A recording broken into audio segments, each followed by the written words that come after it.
Hi Cancer! Welcome po sa ating channel. At ito ay ng weekly kabay tarot reading for your career and money ngayong December 16 to 22, 2024. Please be reminded kung nakaresonate kayo, comment down. Kung hindi kayo nakaresonate, ibigay nyo pa sa iba ka sa channel reading po ito. This is for your career and money, Cancer, ngayong December 16 to 22, 2024.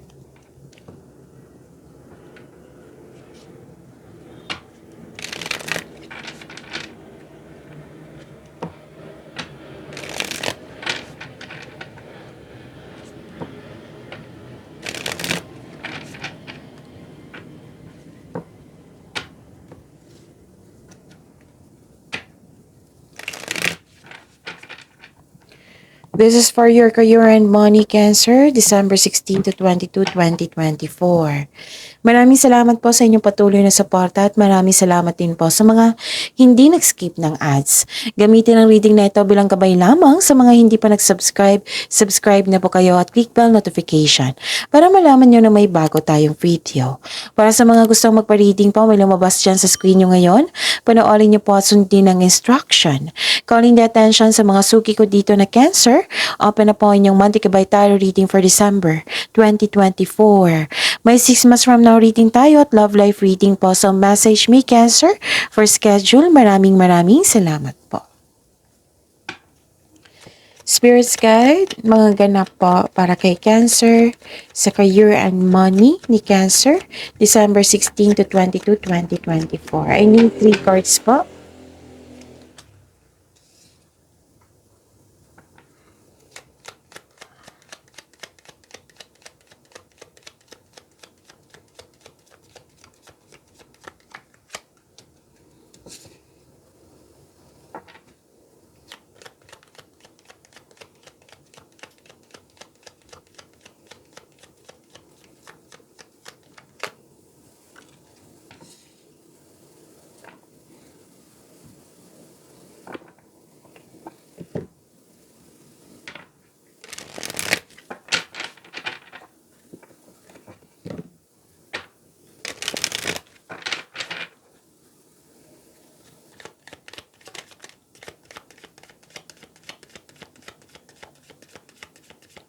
Spirits Guide, mga mensahe po para kay Cancer sa career and money nila ngayong December 16 to 22, 2024.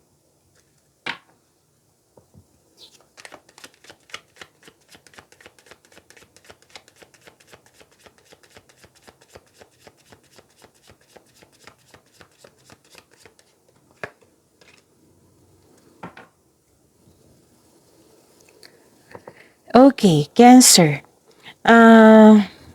May good news po dito. Makaka-receive ka ng good news. This is change for the better. Pwedeng paglilipat ito sa malayong lugar or may biyahe kayo sa malayong lugar. Pwede din itong good news na ito in-announce mo sa grupo ng tao. At saka nakita ko dito may companion na binigyan ka ng what I meant is sinamahan ka ng favorite person mo. Nagkaroon ng loyalty and support na patunayan niya na may loyal siya sa'yo at supportive siya sa'yo. Pwede din bagong kasamahan ito. Na magaan ang loob mo sa kanya. Pwede na hired kayo as katiwala. Nakita ko dito na may concern kayo sa sobrang stricto or mahirap kausap. Pero tinulungan mo yung sarili mo dito eh. Nagkaroon ng hardship, tapos nagkaroon ng letting go, at nagkaroon ng transformation. This is ending with new beginning. Ending with new beginning, pwedeng may separation na ganap or tumiwalag ka or umiwas ka. May closure din akong nakikita dito. Okay, yung mensahe, wow. Success. Tingnan nyo. Success. Okay, klaro ba? Okay. Success. Choosing the right direction and actively overcoming difficulties. You're on the right track. Nasa right path po kayo. So, claim this success and guardian angel. Wow. Some higher power protects you from difficulties and misfortunes.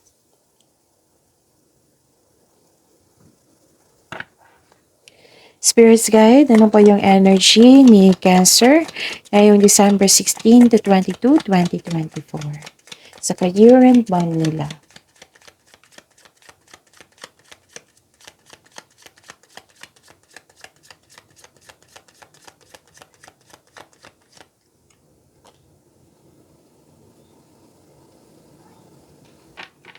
And the clarification of this card po, para po kay Cancer, career and money ni Cancer, for this week. Clarification po. Spirits Guide.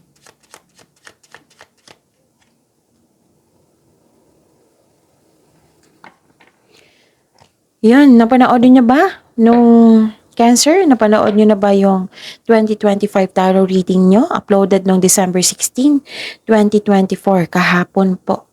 So, check nyo sa channel natin. Andun po, exclusive kay Cancer. Yung 2025 tarot reading nyo po. Okay? Kung may narinig kayo or may nakita kayong repeating message, meaning to say, pinupush ng cards nyo, kasi ang ilan sa inyo hindi pa binigyan ng atensyon. Na kung maaari din po, bigyan nyo po ng solusyon at aksyon. Remember, Cancer, at the end of the day, alam mo na ikaw lang taong may kakayahan at responsable na gumawa ng sarili mong katotohanan at kinabukasan. So, ano yung ganap? Ano yung energy, Cancer? Hinom muna ako ng tubig. Saglit lang po.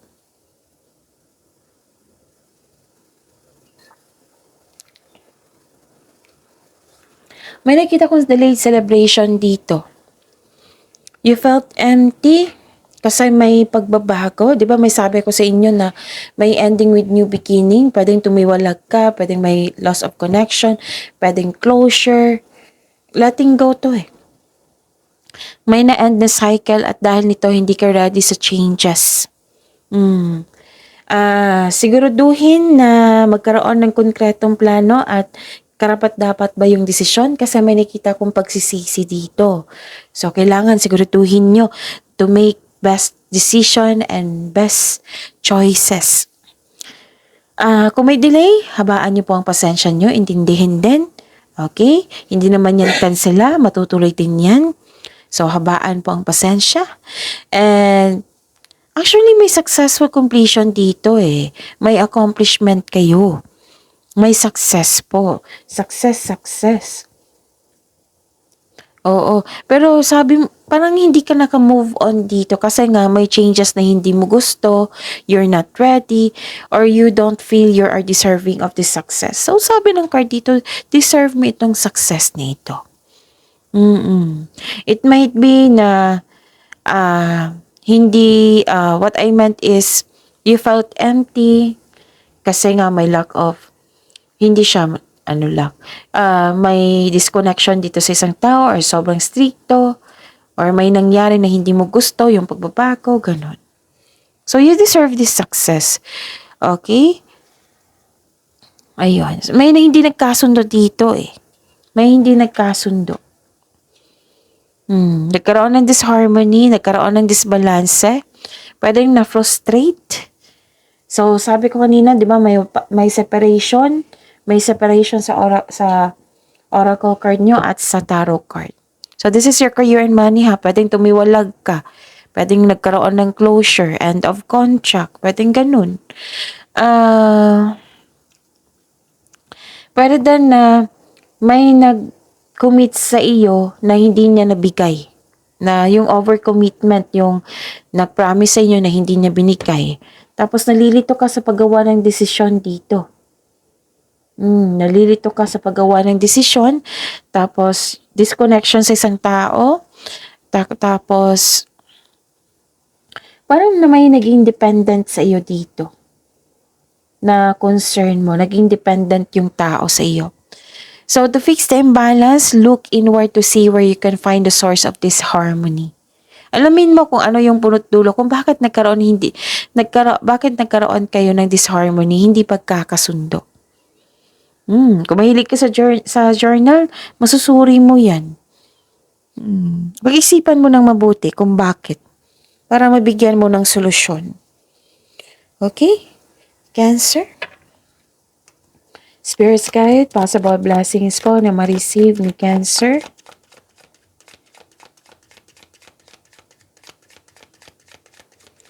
Ngayon, December 16 to 22, 2024.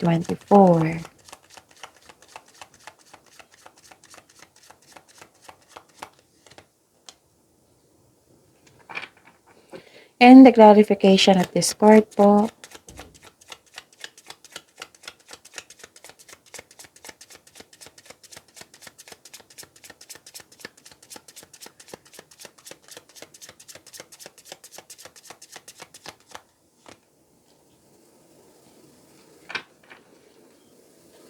Okay. Possible blessings na ma-receive. Wow, ang ganda. Nakikita ko dito, Cancer, na nagkaroon po ng balance and stability. Nagkaroon ng pagkakaisa. Sabi ng card nyo dito, tamang pag-manage ukol sa pinansyal at budget para mas lumago pa ang iyong kaperahan. Tapos, ano dito kasiyahan buhat sa paglilibang. This card reminds you na magkaroon ng balance sa schedule, panahon sa sarili at sa pamilya. Kasi ang ilan sa inyo dito, buhos ang oras sa career and money or sa kaka-travel. So, kailangan ng panahon dito na magpahinga, panahon sa sarili, sa pamilya.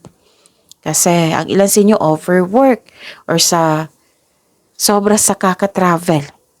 Huwag niyong kalimutan na magkaroon ng tamang management ukol sa pinansyal at budget para mas mag-expand pa ito, magkaroon ng growth and expansion sa iyong kaperahan. Okay? May biglaang pagbabago po dito.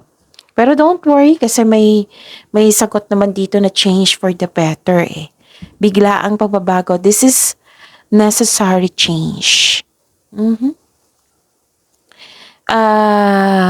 Okay. May sekreto dito na parating, which may be shocking. May biglaang pagbabago po na parating sa pinansyal man ito, sa connection mo sa isang tao, or sa buhay karera.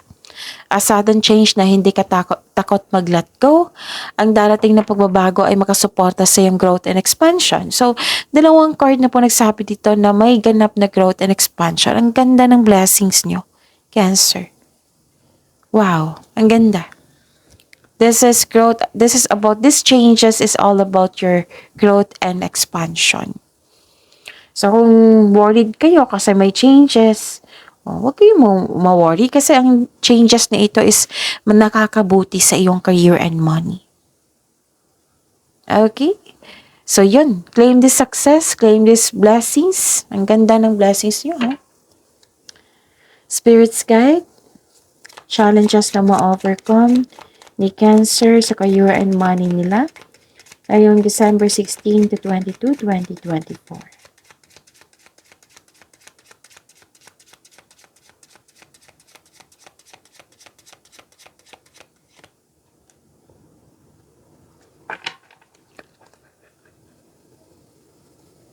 Spirit's Guide, clarification po sa card na ito para kay Cancer, clarification po sa career and money ni Cancer. Clarification of this card.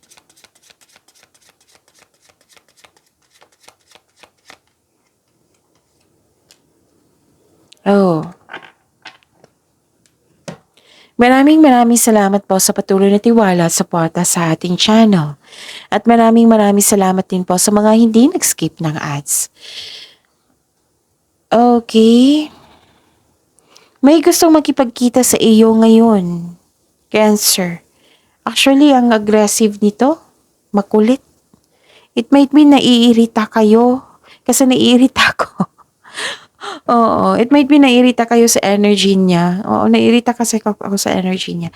Okay, may gusto makipagkita sa inyo ngayon. Gusto niya masunod yung gusto niya Oo, na gusto niya ngayon na, mag-usap na tayo, ganun. Gusto niyang humingi ng sorry. Gusto niyang makuha niya yung forgiveness. Makulit ang energy niya.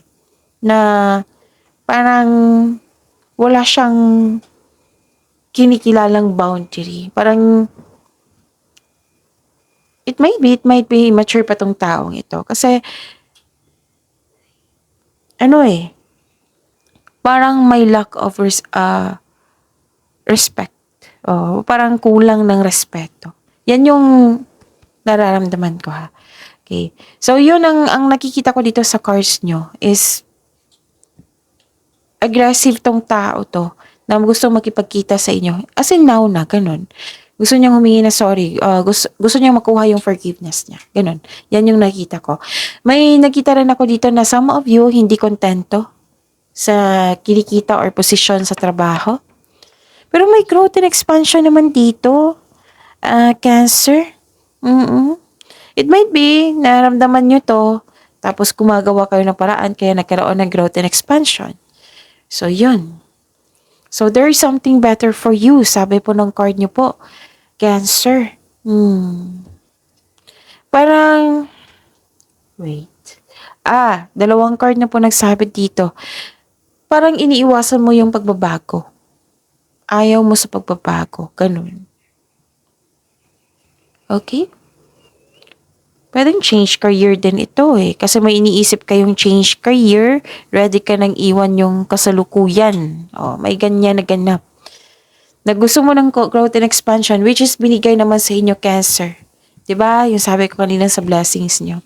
Dito, challenges na mo overcome. Gusto nyo magkaroon ng growth and expansion. Yun nga. Binigay naman sa inyo. Wow, ang ganda. May rivalry eh. May selos. Kaya pala naiirita. May selos ako nakita dito. Nakita ko dito na nagkaroon ng struggle or conflict sa workplace mo, sa negosyo, or nagkaroon ng rivalry with, rivalry, competition. Hindi ka natutuwa. Sino ba naman matutuwa sa rivalry? Oo. Kahit ako naman, hindi ako matutuwa, di ba? Hindi ka natutuwa sa rivalry competition.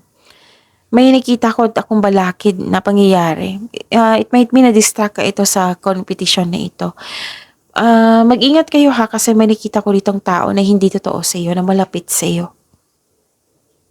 May away na nga naganap dito. May intense na pangyayari or di kaya may ganap na away dahil sa hindi pagsasang-ayon ng isang grupo ng tao.